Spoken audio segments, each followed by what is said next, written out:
So hello and welcome, आप सभी लोगों का बहुत बहुत स्वागत है इस वीडियो लेक्चर सीरीज में जो है हमारा 6 पार्ट 3rd चैप्टर है, याद रखिएगा। और इलेक्शन एंड रिप्रेजेंटेटिव के ऊपर हमारी बात हो रही थी और अब हम बात करने जा रहे हैं इलेक्शन कमीशन के बारे में। भारत के अंदर जिस दिन से देश को आज़ादी मिली थी, हमारे फ्रीडम फाइटर्स ने जो कॉन्स्टिट्यूशन को बना के गए थे, उन्होंने कहा कि जो कॉन्स्टिट्यूशन बना है उसके बाद ये संविधान सभा खत्म हो जानी चाहिए। तो दोस्तों, संविधान सभा जब खत्म हो गई थी तो आपने एक चीज़ और याद रखनी है कि संविधान सभा खत्म होने के बाद हमने नए तरीके से इलेक्शन कराया, नए सिरे से इलेक्शन कराया। और इलेक्शन जो करवाता है पूरे भारत के अंदर वो है इलेक्शन कमीशन, यानी कि भारतीय चुनाव आयोग। भारत में 1 जनवरी 1950 के अंदर इसका एस्टैब्लिशमेंट हो गया था और भारत में पहला व्यक्ति सुकुमार सेन जिन्होंने इलेक्शन करवाया था, उनके लिए एक जुए जैसा था, क्योंकि भारत में उस समय अनपढ़ लोग बहुत ज़्यादा थे। 6% पढ़ी लिखी पॉपुलेशन थी। वोट क्या होता है, कैसे नेता को चुना जाता है, क्या प्रोसेस होता है, people were not aware with that. लेकिन फिर भी देश का पहला जुआ खेला गया और 1952 के अंदर इलेक्शन खत्म होते हैं। भारत के अंदर पहले प्रधानमंत्री नेहरू जी बनते हैं और भारत की पहली पार्टी कांग्रेस बनती है। इस तरीके से ये प्रोसीजर आज भी दोहराया जा रहा है, लेकिन इलेक्शन कमीशन समय के हिसाब से बदला है। इलेक्शन के अंदर कमियां समय के हिसाब से आई है, उनको समय के हिसाब से हमें इंप्रूव करने की जरूरत है। तो इस वीडियो लेक्चर सीरीज के अंदर हम इन सारी बातों के ऊपर फोकस करने वाले हैं। सबसे पहली बात करते हैं इलेक्शन कमीशन इंडिया की। फॉर्म्ड 25 जनवरी 1950, 1 जनवरी को हमें इस्टेब्लिशमेंट हो गया। उसके बाद आप कह सकते हैं इनका मेन काम है पूरे भारत के अंदर free and fair election conduct कराना, बिल्कुल टेंशन फ्री होके, चाहे कोई भी बाहुबली हो, कोई भी नॉर्मल इंसान हो, वो इलेक्शन लड़े बड़ी ही आसानी से। आर्टिकल नंबर 224 के अंदर इलेक्शन कमीशन के बारे में सब कुछ बताया गया है। आप यूपीएससी की तैयारी करते हैं तो ऑफकोर्स ये आर्टिकल आपको याद रखना पड़ेगा, उनकी जिम्मेदारी क्या है ये भी आपको समझना पड़ेगा।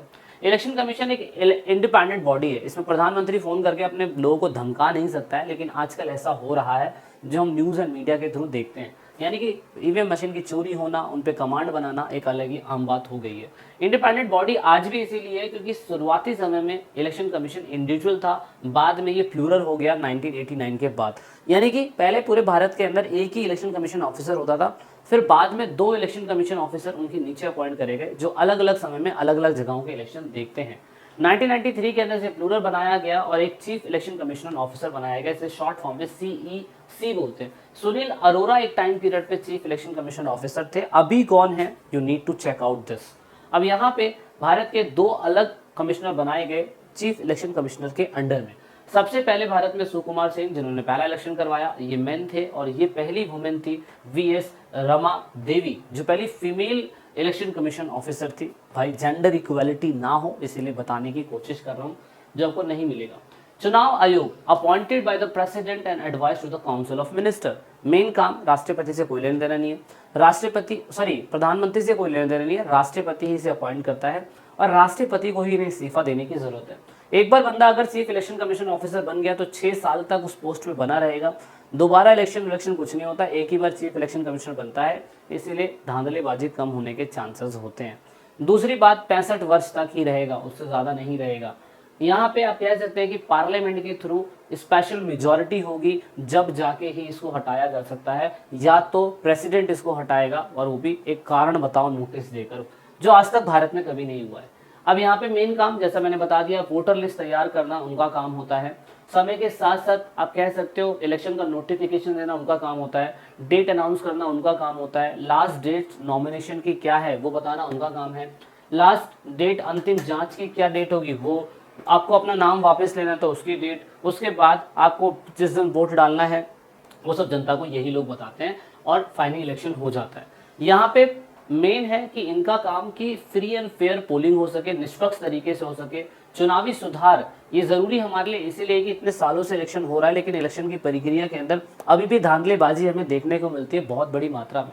दोस्तों, इलेक्शन एक ऐसा प्रोसेस है जिसमें आंख बंद करके कैंडिडेट अपने नेता को चुन लेता है। उसको लगता है कि मैंने इसको वोट दे दिया और चेहरा अच्छा यही जीतेगा, लेकिन पीछे बैकग्राउंड में कितनी गंदी पॉलिटिक्स चल रही है, कितना ज़्यादा माल प्रैक्टिस चल रहा है, वो आम जनता, बेचारी भोली भाली जनता को पता ही नहीं होता है। तो दोस्तों, इलेक्शन में भेदभाव किस किस तरीके से होते हैं।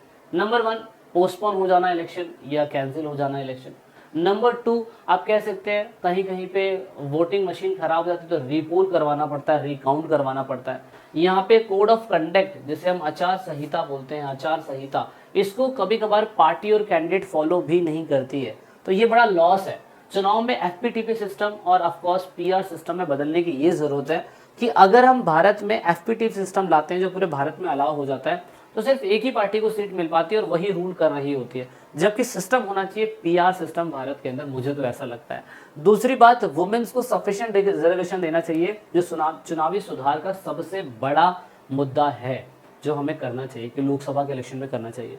दूसरा, जो भी पार्टी जो है फंड के नाम पर ज़्यादा सीटें खरीद रही है, एमएलए को खरीद रही है, जनता के वोटों को खरीद रही है पैसों से, दारू से, तो ये बड़ा गलत है। इसे कैश पॉलिटिक्स भी बोला जाता है। और ऑफ कोर्स इतने सारे कैंडिडेट जिनके पास पैसा ही पैसा है और ऑफ कोर्स वो फिर भी इलेक्शन लड़ रहे होते हैं, ये डर्टी पॉलिटिक्स खत्म करनी चाहिए। दूसरा, कास्ट, धर्म और जाति के नाम पर वोट अगर कोई भी नेता मांग रहा है तो उसकी अनुमति नहीं होनी चाहिए, ये सबसे ज़्यादा ज़रूरी है। दूसरा, जो बंदे खतरनाक क्या कहते हैं क्रिमिनल केसेस जिनके खिलाफ है उन लोगों को इलेक्शन में परमिशन नहीं देना चाहिए। याद रखिएगा, अतीक अहमद मतलब इसने बम से पूरे के पूरे थाने को उड़ा दिया और वो एक एमपी और एमएलए बना रहा है इतने सालों से, 14,000 करोड़ की प्रॉपर्टी लेके बैठा था।